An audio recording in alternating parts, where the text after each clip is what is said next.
No niin, lämpimästi tervetuloa tänne.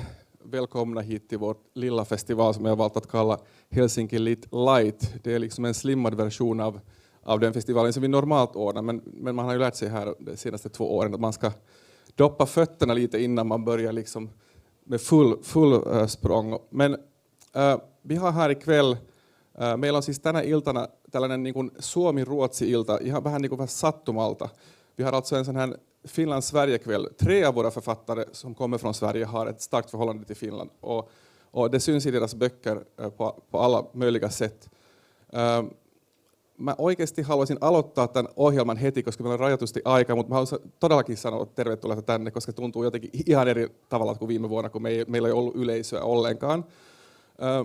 Vår första gäst från Sverige här ikväll, det är Alex Schulman och jag kan liksom ärligt säga att jag tycker att han är en av de bästa svenska berättarna i sin generation. En av de bästa kanske för tillfället, inte bara i hans podcast som han har med Sigge Eklund, utan förstås också i sina böcker. Det är någonting med hans väldigt ekonomiska, väldigt stringenta stil som jag gillar väldigt mycket. Och suomeksi, mä luulen, että Alex Schulman on varmaan tuttu teille myös, koska se on 3 kirjaa poltamana nämä kirjeet, Selviytyjät, Överlevarna ja sitten Unohda minut. Ne on ollut kaikki aika sellaisia, niin kuin, ne on löytänyt lukijoita ja niistä on puhuttu aika paljon. Mä oon niin huomannut näissä kirjallisuuspiireissä. Että tosi kiva, että Alex Schulman pääsi tänne tänään, koska häntä on yrittänyt nyt saada 3 vuotta, mutta tämä pandemia tuli tänne väliin.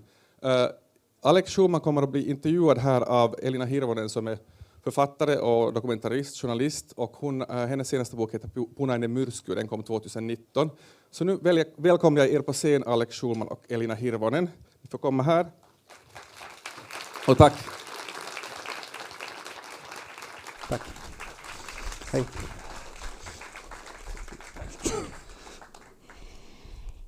Hej, god kväll, Alex. Unfortunately, we will not be speaking in Swedish. I would love to, but my Swedish is so limited that I would feel even more horrified than I feel now. Ja sanon siis ihanaa ihmiset nähdä teitä. Mua liikuttaa tosi paljon tämä live-yleisö. I was just saying that it feels like very emotional to have this live audience, live festival, and to have you here. And I promised you that I'll start with a very embarrassing confession. Are you ready for my embarrassing confession? I'm not sure, but go ahead. Well, well, we'll never be ready for those. But anyway, I just wanted to tell you that I remember clearly, like when Philip sent me a message asking if I'd like to interview you here. That was in May, and it was like the pandemic time. I was kind of like, we didn't have a proper lockdown in Finland, but we still had this kind of. It was like life was very limited, and I remember like when I got his message. I was walking home from my workspace, and I've been kind of like very a bit like down and melancholic those days. And then like when he was asking about this interview, I felt kind of like this getting my zest for life back. I was like so happy about the idea, and because I felt kind of like disconnected like from the world, and then I felt this connection coming back because there's like such a strong connection with your books. And maybe the embarrassing side is that I was like so enthusiastic that I was kind of full of all kinds of ideas, and I decided that my family is going to move to Utö, which is a tiny remote island. It's like the most southern inhabited island in Finland. So we are moving with my 2 kids and husband, like we are moving to Utö for 1 month only, but the kids are going to school there. So it's all because of you. And I decided, like, you know, if my kids hate it, if my husband hates it, I can blame you. That is because of Alex Schulman. Okay. Okay, I'm very flattered, I guess.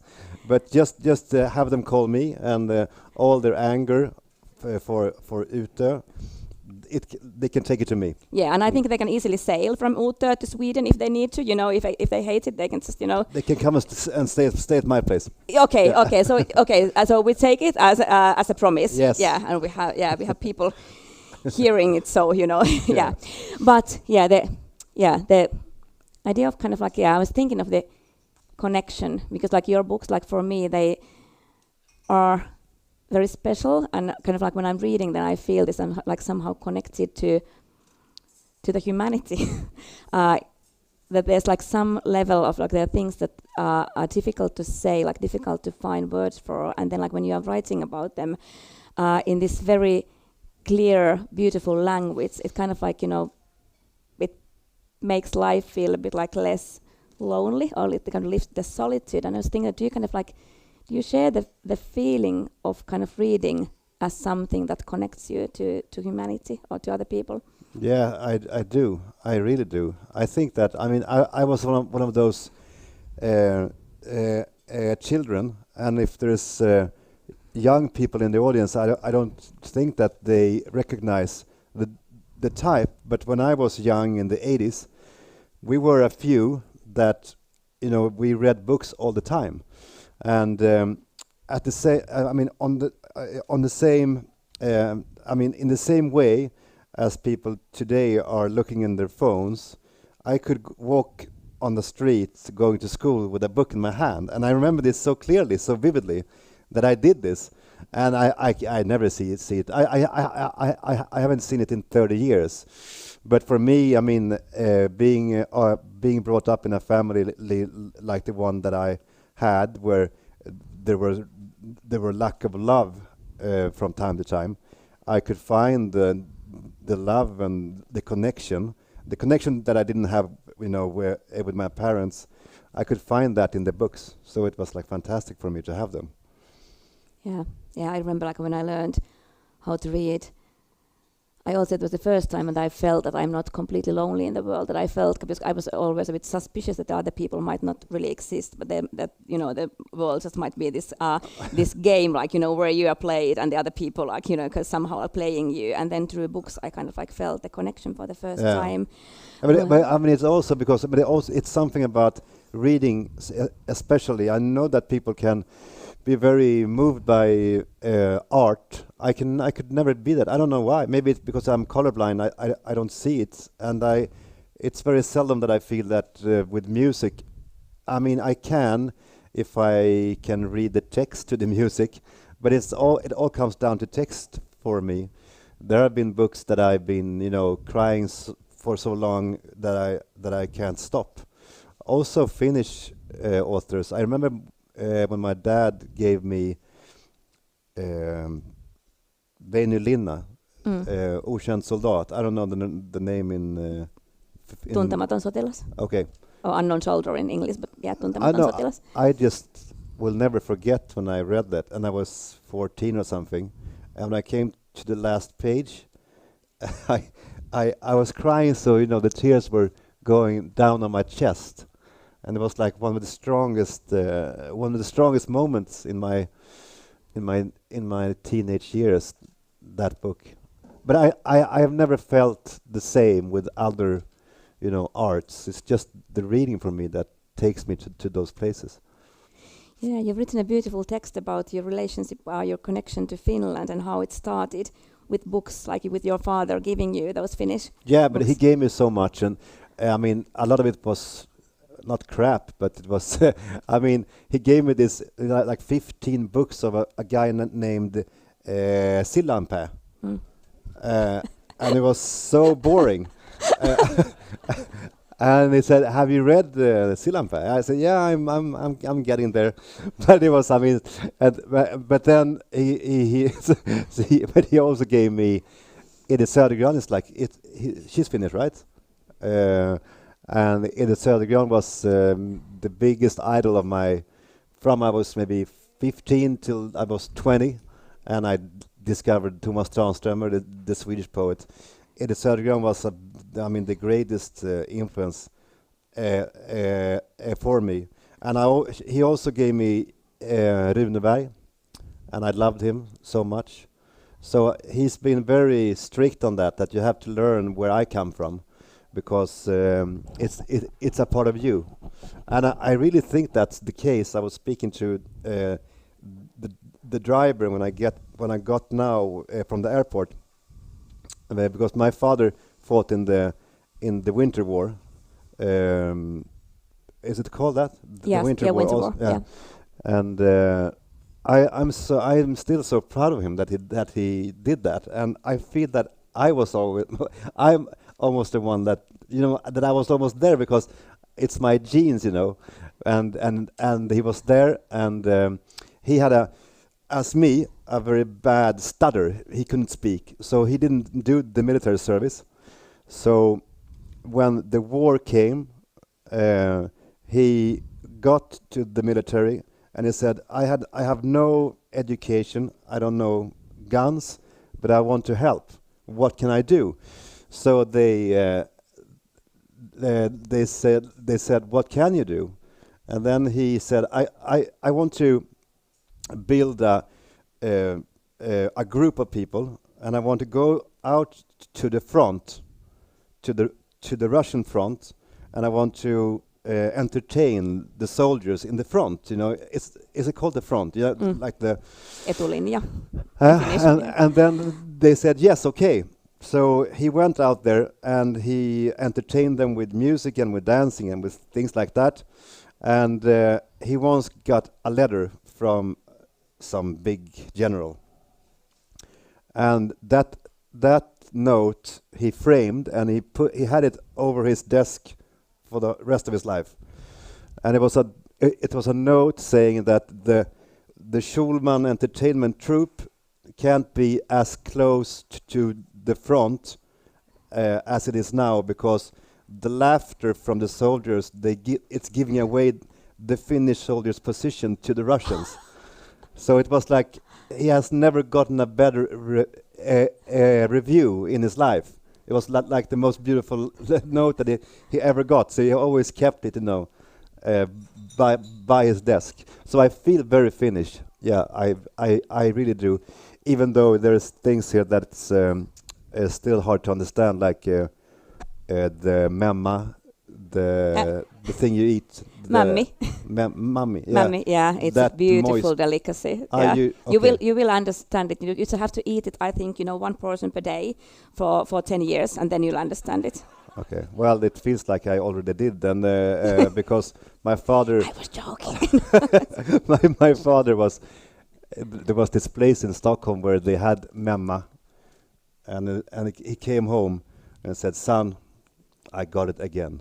And I was like, "Oh, that's great, Dad," because I didn't want to make it, to disappoint him. And then I, forced myself to eat this horrible thing. It was one of the bigger traumas from childhood, even bigger than my mother being an alcoholic. So your next novel is going to be about Mammi? Yes, okay. that's the title of it. We are looking forward.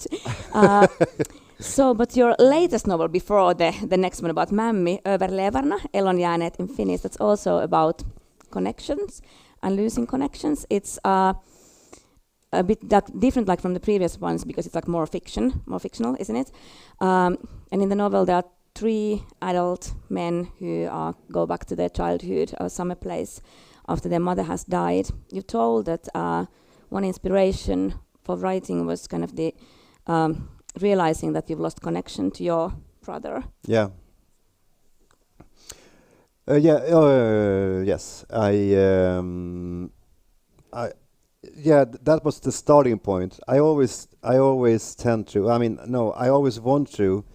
I have realized that if I start with something painful, then I think it might be a good book. But if I don't do that, and I've done books where I didn't do like that, then the book turns out quite bad. I need to be where it, I can feel the pain. And the pain this time was after a lunch that I had with my 2 brothers, maybe 3 years ago, and I asked my bigger brother, how are things with you and your girlfriend? And then he answered, oh, we broke up. And I said, that's terrible. How are you? And then he answered, I'm fine. We broke up half a year ago. And it was like it was so painful to realize that the 3 of us that shared this very special childhood, we were so close, and now I realized that we drifted so far apart, and we were like strangers to one another, and I couldn't understand how and when that happened. And that, leaving that lunch, I thought that was painful. And after a couple of days, I thought that might actually be a good theme for the next book. So that was the start of it. Yeah.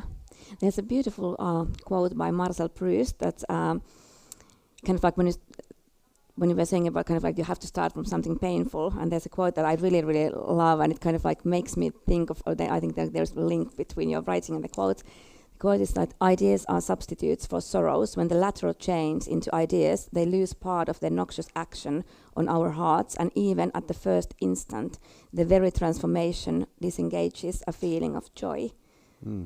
That's nice.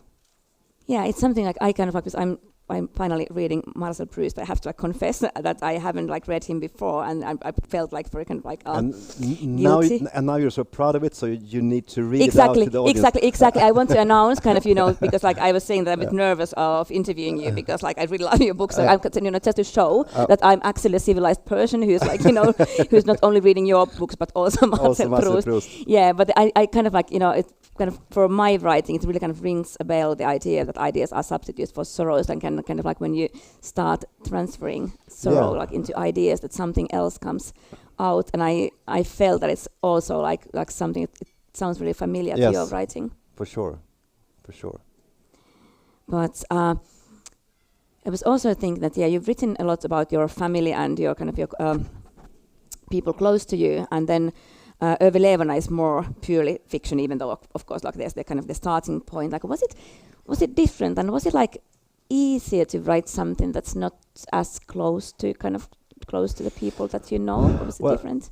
Well, what I gained from it was that I didn't get any more enemies from the family and things like that. So that was the good side of it. But the bad side of it, or not the bad, but the challenging thing was I thought that, wow, I can write fiction now, and I'm going to be so free. I can write whatever I want, and people can experience whatever I choose them to. And I thought that was going to be easier, but it turned out that it was harder in a way. I remember when Spotify came, and I thought this is fantastic. It's a service when I can press a button, I can listen to whatever music I want. So I bought the app and I got into it, and then I thought to myself, what am I going to listen to? And there was so many choices, so I couldn't pick. I was like, if I froze, and it was the same experience with this. I was like, I can do whatever I want. It's too many possibilities, and maybe that's why I decided to narrow it down for me in a way. It's a special way of telling a story in this book. It's two timelines, and I tell one of them backwards, and I tell the other one chronological, and then these two lines meet in the end of the book. So the end of the book is the beginning of the book, and it sounds complicated, but it's not really if you read it, I think. But for me, it was very good because then I had a frame, so I had the chore of just be inside this frame. So I put a very narrow and strict frame for myself, just to narrow the choices down. So I think that was a good idea for me, because I thought it was so overwhelming with all the choices that I had. But then I'm also a sucker for. I love storytelling, and I think about that every waking hour of the day almost. What is a good story, and why is that not a good story, and how do you tell the perfect story? And I think about this. I think about it so much, and it's like I'm obsessed with it. So I also realized that telling a story backwards, it adds mystery in a pretty nice way, because I like to be in scenes and I like to slow it down, and I never heard anyone say anything more beautiful about the way I write than Philip just did when he said that I was economical, because I'm so glad that someone sees this, because I write so much and then I take in so much away. I write for my sake, so I can write, he's crying, but then I try to, take that away and have the crying, between the lines. So when I'm done with my book, it's very thick. It's maybe twice the size, and then I do a last, I do a last reading with a pen, and then I ask myself for every sentence, do I really need this sentence? And if the answer is no, I take it away. So I take so much away, because I really like it to be very, concentrated. That was a very very bad answer for it. I don't even remember your question, but I'm sorry. I just I asked about the difference between fiction and autofiction, basically. But it was fantastic because I'm stealing it because that's like actually one thing I really like envy in your writing, that it's the kind of the easiness, like even though the themes are like very deep and there is always this kind of layer of sorrow, and that's how I kind of like, and that's why I love your books, that there is this kind of layer of sorrow and melancholy and the difficulty or the pain of life, and still kind of like reading them is like very enjoyable because your language is so clear. So I'm stealing that from you. Oh, thanks. Yeah. But I think that also this is so much work behind, because I rewrite every chapter maybe 100 times, just because I want it to be that clear, and I want it to be like melodical. Is that a word? Melodical, yeah, like a melody. I want it to be very easy to read, but it takes so much work, I think, to make that. It's the same thing. I have a podcast in Sweden, and many people think that we just press the button and then we speak for 1 hour, but the truth is that I write a script that takes me 8 hours, and then we record for 3 hours, and then we take away 2 hours of the things that wasn't good. So it's so much work in order to get a product that is supposed to make you feel that they were just talking for a while. So it's like it's the same thing with the books, I think. A lot of hard work, and that goes for you too, I guess, and for every author, that in order to make it easy and seamless, you need to really work for it. Yeah, no, I don't. You just it just happens. Okay, well then there's like one theme that I think, like apart from the kind of the sorrow that somehow in all your novels, especially in the latest one, but also like in the previous ones, memory and remembering. Yeah. And of course, in the latest ones, it's like very with the three brothers, that they remember same moments like in a different way, and that's kind of like part of the structure of the novel, that how they can remember things so differently. And also there was this, like, one of the key, of course, the key moments in the novel is about like memory protecting us, like from traumatic and painful experiences. Is there like something like is there like something that you can share about memory, something that you've understood or realized, like something that's like important, like about like the way memory is? It was something that I realized when I wrote that novel, because my mother always told me. I remember maybe 2 years before she died, I started to go in therapy, and I told my mother, I'm going into therapy. And my mother said, "Oh, don't bother with that. That's just nonsense. What happened. Don't mind about that. You have to look forward. The future, that's unwritten, and that's full of possibilities. And what happens, that lies there, and you can't change it." And what I realized when I made this book is that it's the other way around, I think. And more, the older I get, I realize that it must be the other way around, because the memories, for me, they change all the time. It's like they're very, very vivid, and I can have one truth, and that conflicts with my brother's truth, and none of them are wrong. It's just two truths to the same thing.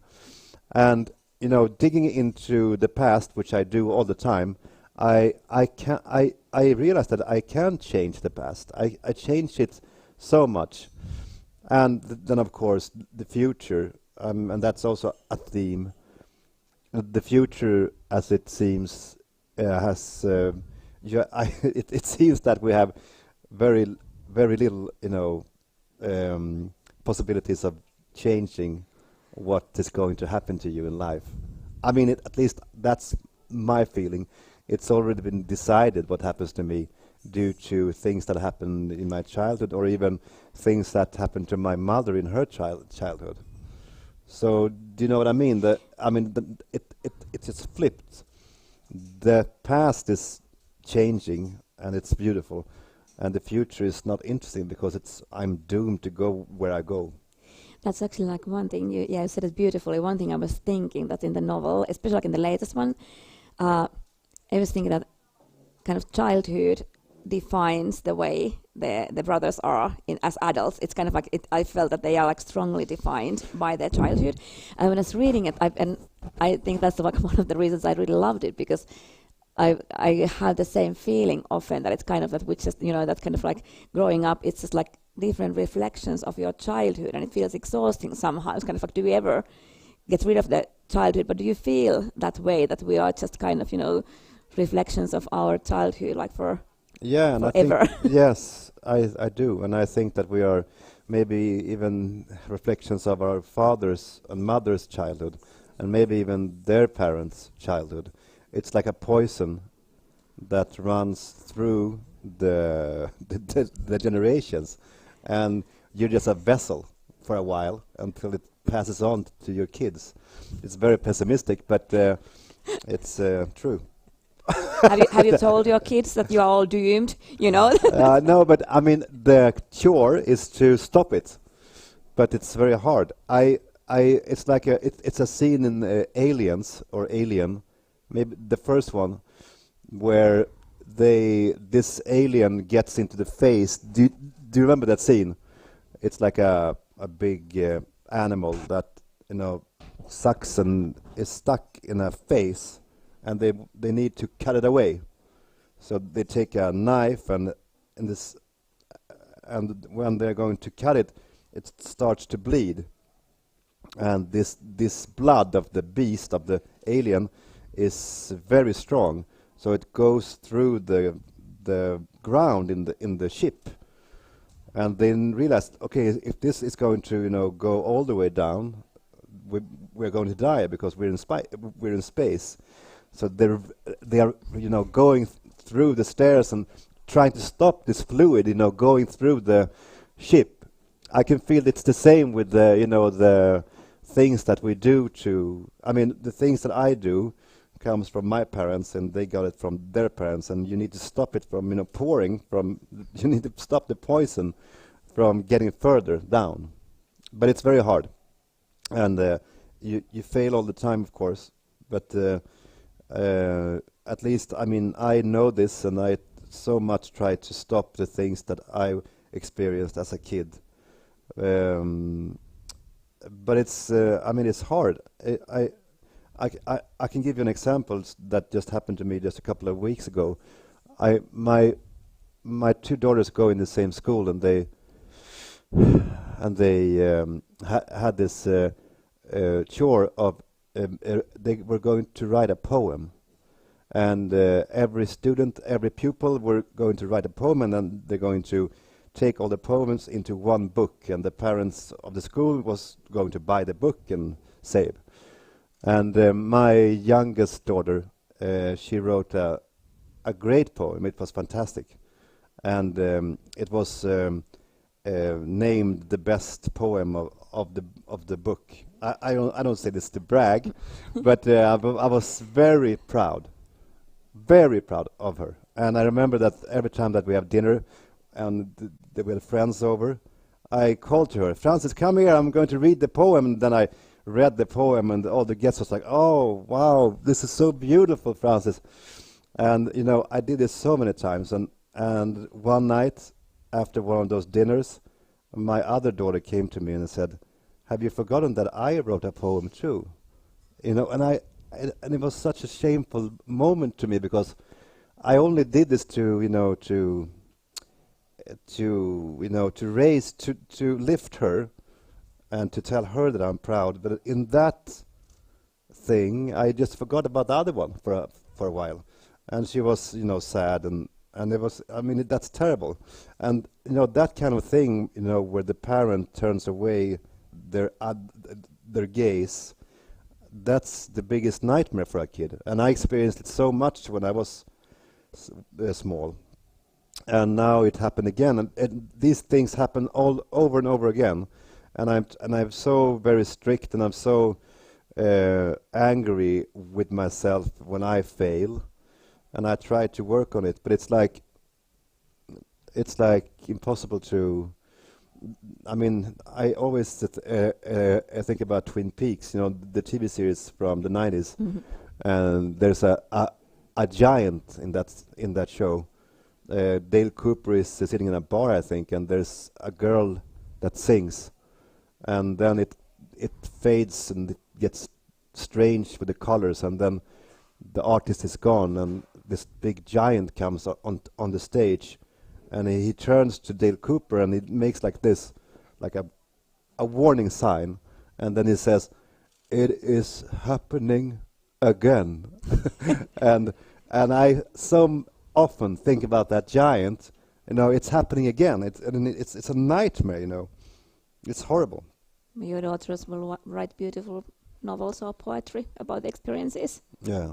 Yeah, I was just actually reading about scientific research about how extreme pain or traumatizing experience, how they can actually transfer biologically to the next generations, not only psychologically but also kind of biologically. That that when you feel when you are scared or when you feel kind of extreme pain, it can transfer to the next generation. Oh, and it was where have you read that? I'll find it for you. Yes, please. I'll find it. I'll send it for you. But because it was kind of mind-boggling idea that kind of, because that's something I think it's something that's of course also in Finland we've been talking about. That's a lot kind of about how the experiences of the past generations are somehow also how they still impact on us. But kind of that it might have even a biological level feels.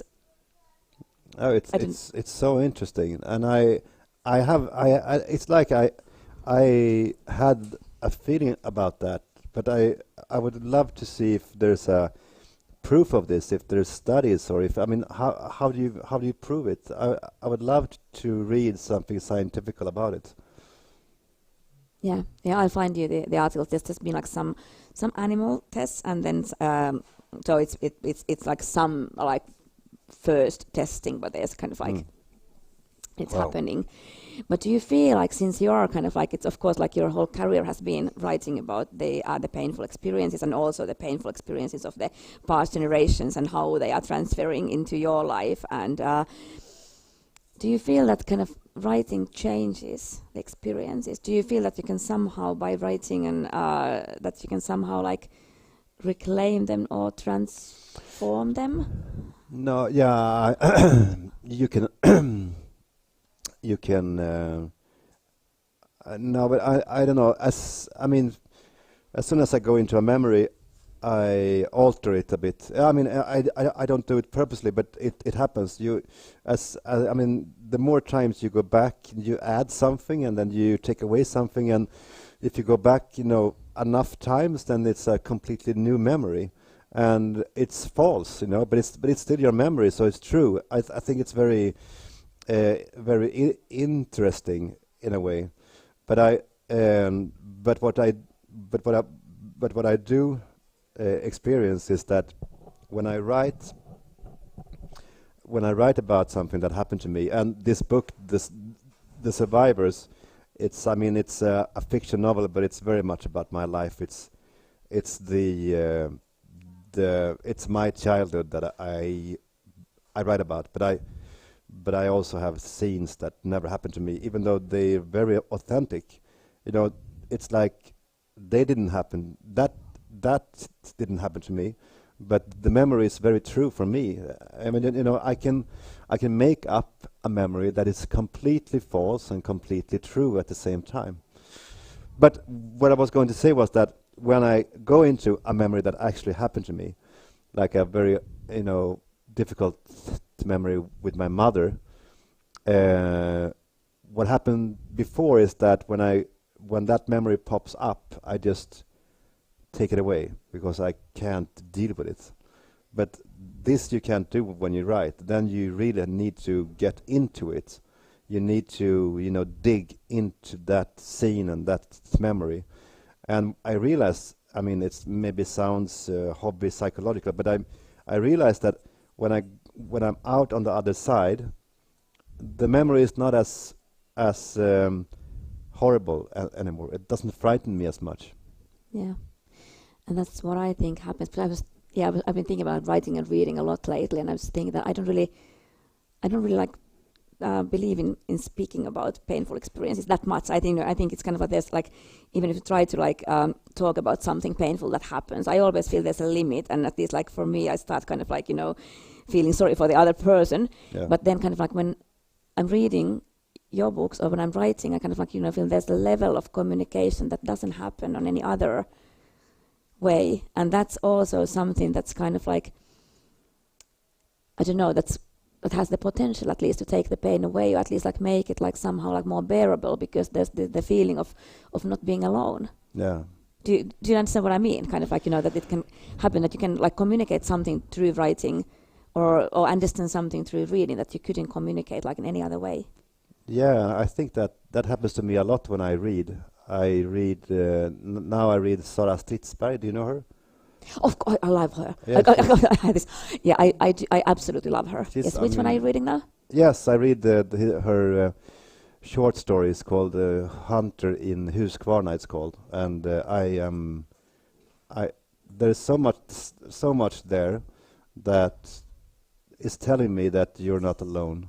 You have a friend in me, she says, between the lines, and I'm so grateful to her. It's like I know her so well, even though we never met. And I just want to be in that world and be. I mean, still it's so sad, those short stories, but it's so nice to have someone to be sad together with, and then that's the feeling that I have with her. I have the book with me here, and I read it on the airplane, and I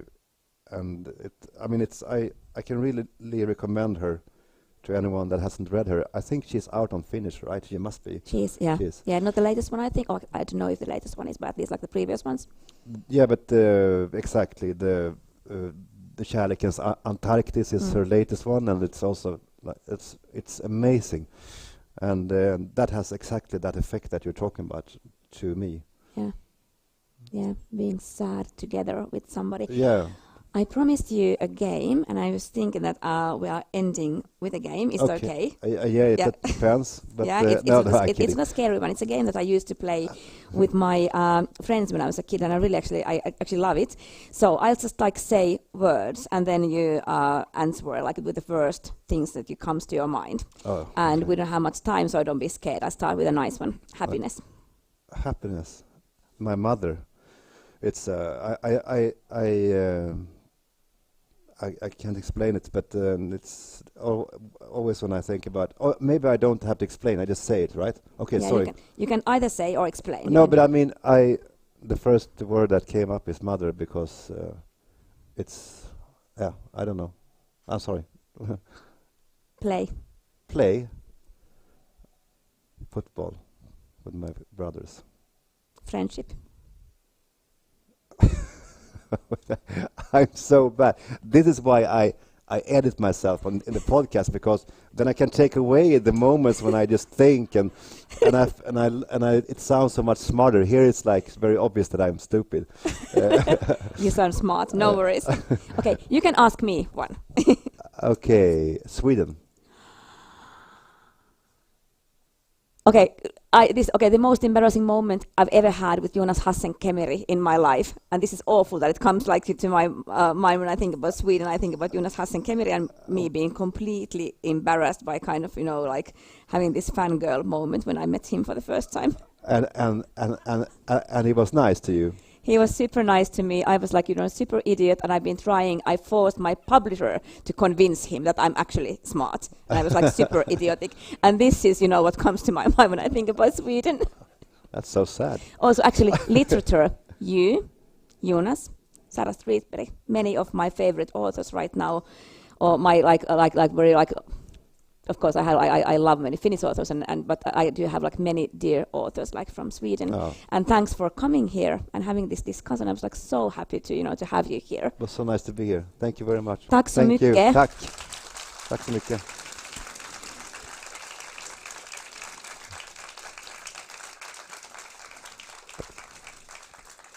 And before we can read his next novel, your next novel about Mämmi. Alex will be signing. Alex siis signeeraa kirjaansa, sitä joka ei ole Mämmi, vaan Eloonjääneet. Hän signeeraa kirjansa tässä ulkopuolella. So I think you will be right now signing your book. No, I think it's after the next discussion. Sorry. Seuraavan keskustelun jälkeen hänet löytyy signeeraamasta. Tack så mycket. Tack.